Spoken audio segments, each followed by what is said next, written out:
Masih melanjutkan diskusi bersama dengan para narasumber. Bang Doli, terputus pertanyaan saya sebelumnya. Ada kesan di publik bahwa Bu Mega nih kayaknya berupaya untuk menjauh nih dari Pak Prabowo. Ditambah lagi ada konteks saat HUT Gerindra waktu itu.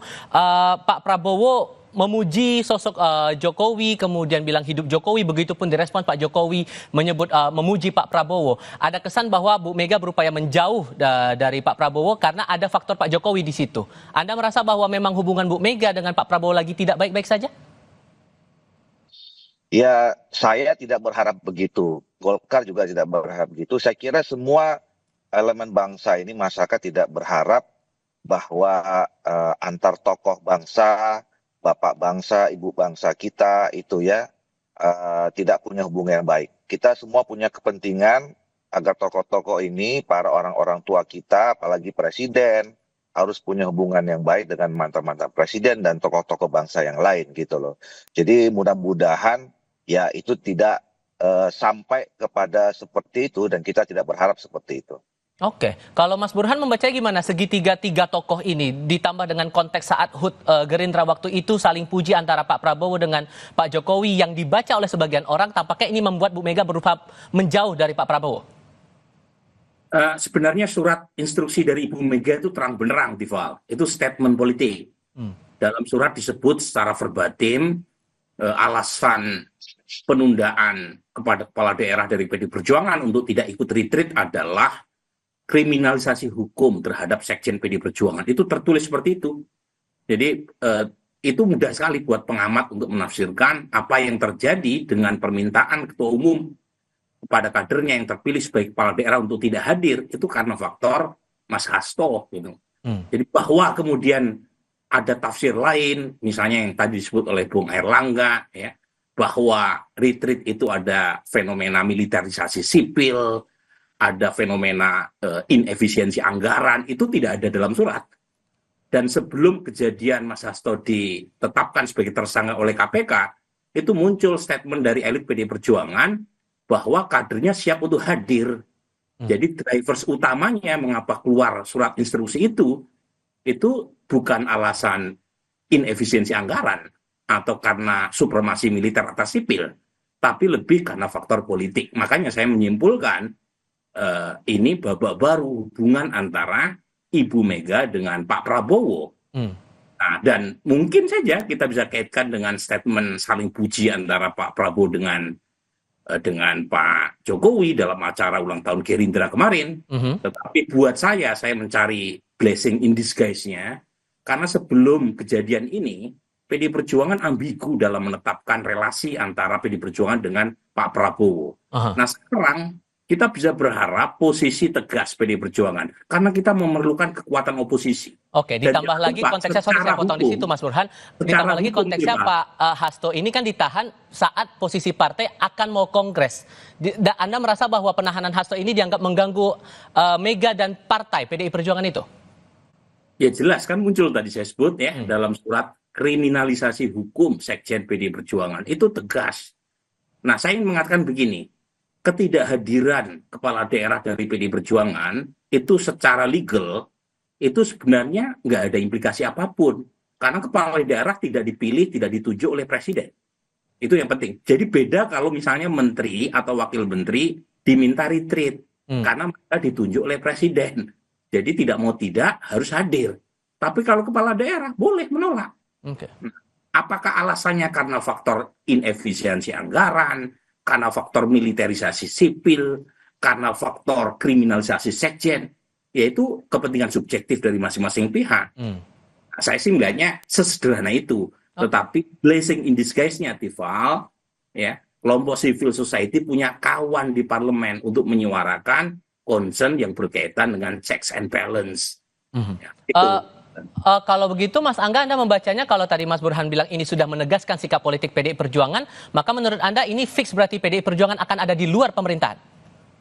Tendensinya sangat kuat ke arah sana, di luar pemerintahan. Saya nggak menolak sama sekali tadi uraian dari Bung Burhanuddin Muhtadi, bahwa kalau dilihat itu secara spesifik, letterlock ada di surat itu, ini terkait dengan kriminalisasi terhadap Sekjen PDI Perjuangan, yaitu Mas Hasto Kristianto. Nah, Tapi dalam konteks apabila PDI Perjuangan mengambil posisi sebagai kekuatan di luar pemerintahan, maka akan lebih berkualitas dari posisi politiknya itu untuk membangun perspektif politik dan aksi politiknya dengan argumen-argumen demokrasi. Di mana salah satunya misalnya itu bisa kita kritik melalui terjadinya militerisasi terhadap kepala daerah.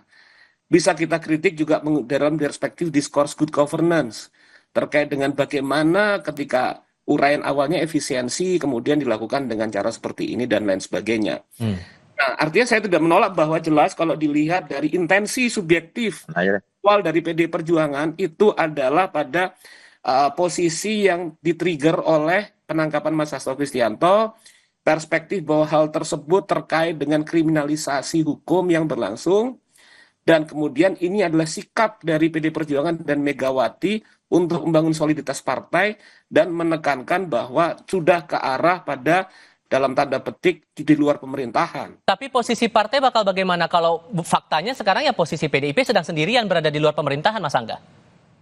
Ya memang harus mengambil jalan itu kalau memang itu menjadi concern dan sudah ditulis dalam surat itu, ancang-ancangnya ke sana.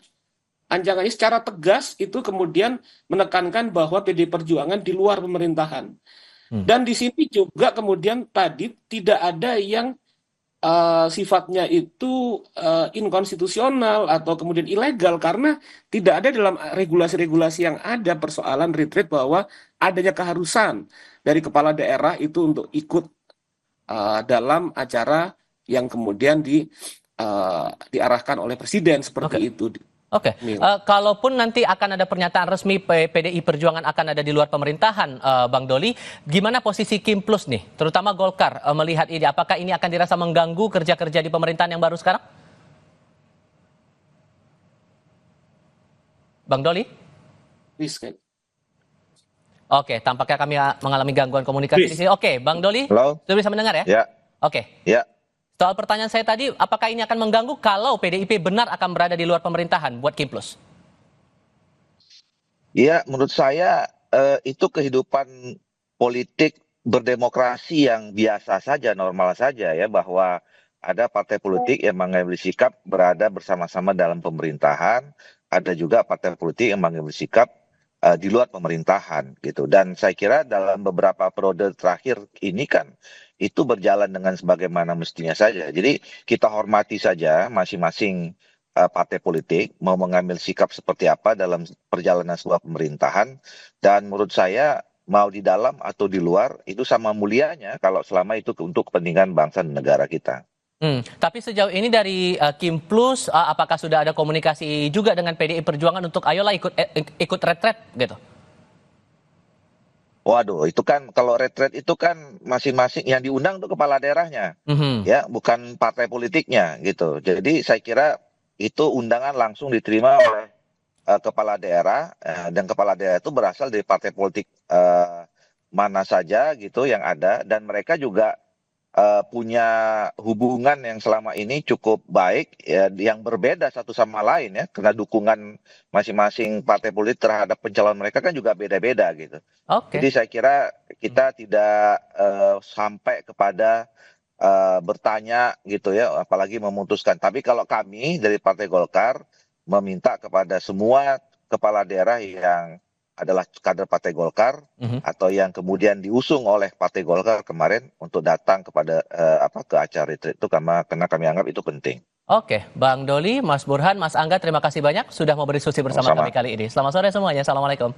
Sorry. Terima kasih Salam, semuanya.